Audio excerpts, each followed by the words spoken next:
Sumainyo ang Panginoon. At sumaiyo rin. Ang mabuting balita ng Panginoon ayon kay San Marcos. Papuri sa iyo, Panginoon.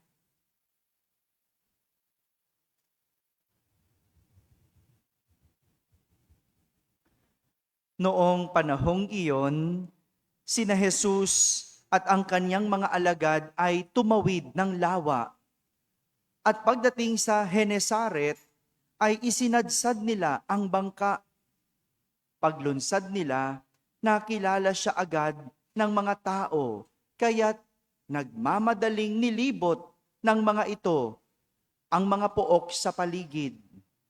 At ang mga may sakit na nakaratay na sa higaan ay dinala nila kay Jesus. San man nila mabalitaang naron siya.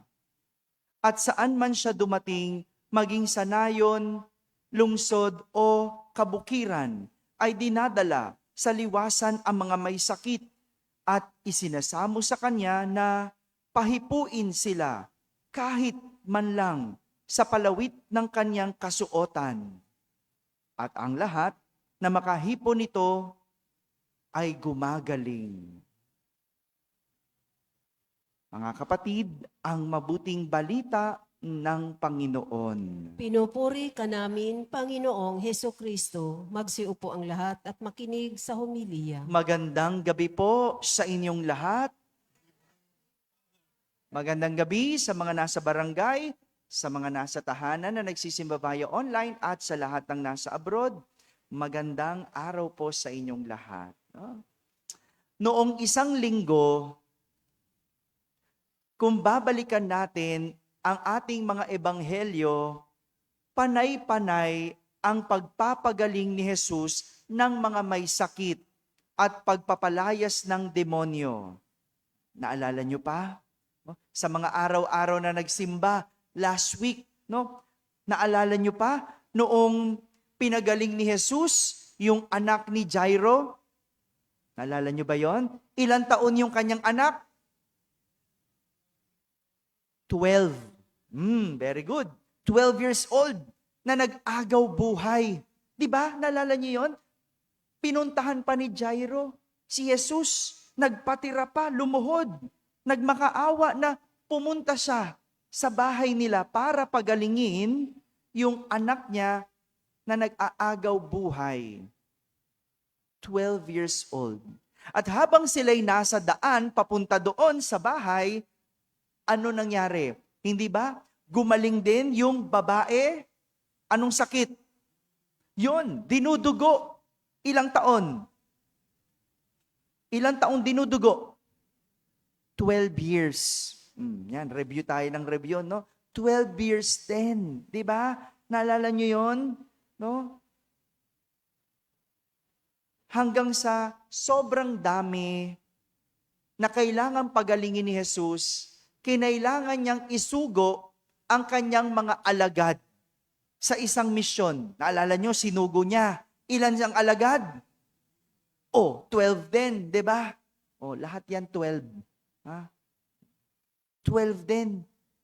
Sinugo niya ng tigdadalawa. So ilan na lahat? 6. 6 na pares. Sinugo niya para din magpagaling ng mga may sakit, para magpalayas ng mga demonyo. Hanggang sa umabot si Jesus sa kanyang lugar.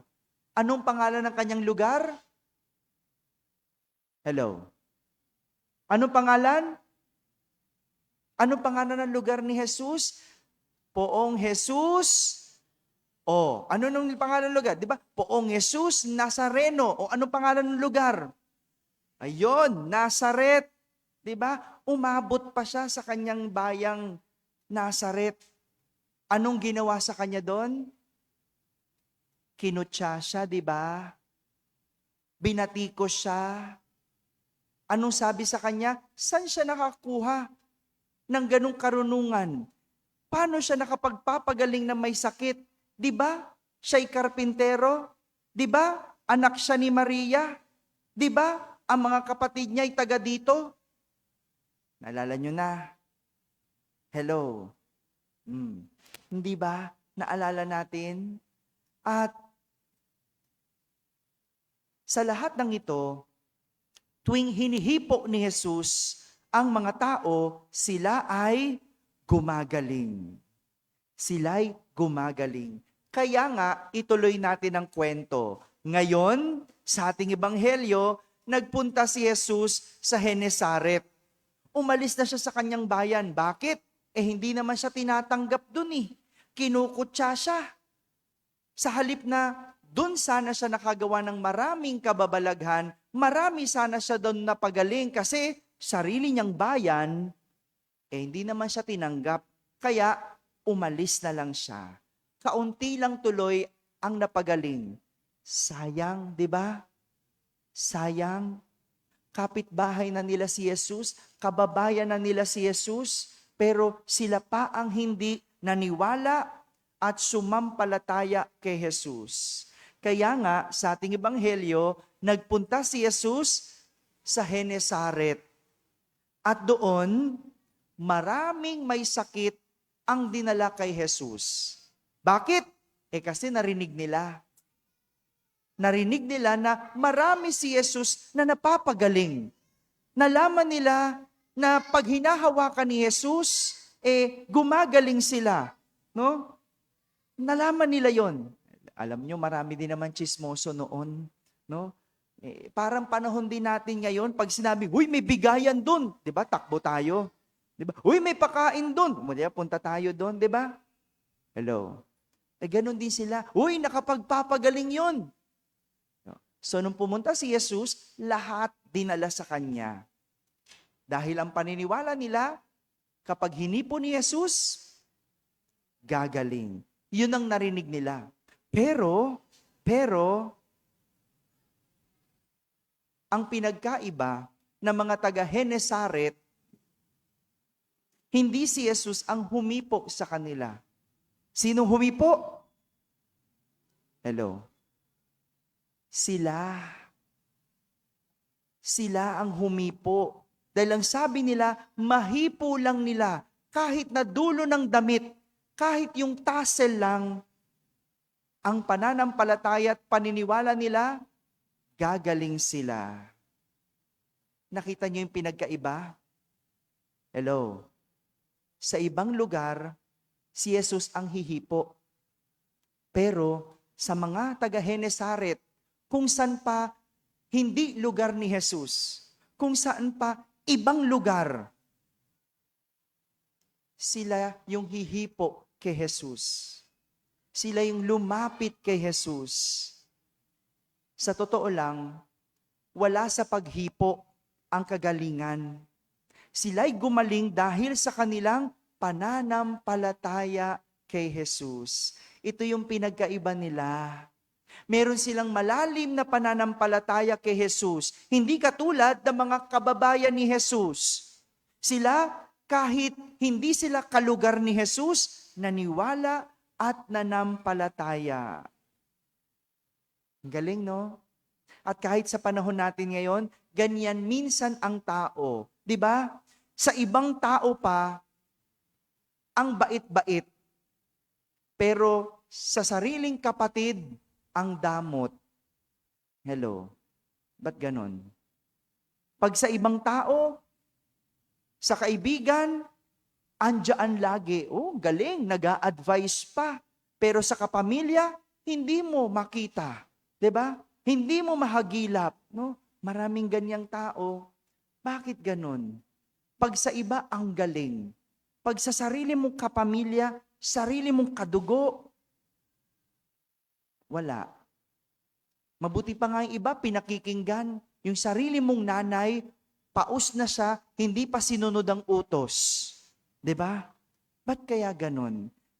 Kahit di naman tayo, maging sa Diyos, ganyan tayo. Pagdating sa hula, pagdating sa horoscope, ang bilis nating maniwala. Walang tanong, walang pagdududa. Pero pagdating sa Diyos, humihingi ka pa ng sign. Nagtatanong ka pa. At kapag hindi ka pinagbigyan, kala mo pinagdamutan ka. Ba't ganon? Andali nating isuko yung ating pananampalataya. Andali nating baliwalain. 'Di ba? Bakit ganon? Kaya nga ang ganda ng pinapakita sa atin, yung mga kababayan ni Jesus, binaliwala si Jesus. Yung hindi pa niya kababayan, yun pa ang abot-abot ang pananampalataya sa kanya. Abot-abot ang paniniwala. Yung mismong kababayan, walang pananampalataya. Pero maganda kay Jesus, kahit na hindi kapamilya, kahit na hindi kababayan, patas siya kung tumuring. Kaya ito yung maganda na ipinapakita sa atin ng ating ebanghelyo. Walang dahilan para hindi tayo manampalataya kay Jesus. Palalimin ang paniniwala kay Jesus. Kung sa iba nga, kaya niyang maging mabuti, sa atin pa na mga anak ng Diyos, kapatid ni Jesus. Sana wag nating binabaliwala ang ating pananampalataya. Dahil ang Diyos, si Jesus, kahit kailan, hindi magbabaliwala. Basta't palalimin ang ating pananampalataya. Amen? Amen. Karamihan ng Pinoy, pag nasa ibang bansa, sumusunod. 'Di ba? Pagtatawid, mag-iintay muna, no? Hangga't hindi go, no? Kapag kaya sa ibang bansa, hindi nagtatapon, no? Sumusunod, no? Bakit pag sarili mong bansa, hindi ganun? Dapat 'di ba, love your own. At ganyan din yung mga kababayan ni Jesus. Kababayan na nila si Jesus, pero hindi sila naging mabuti kay Jesus.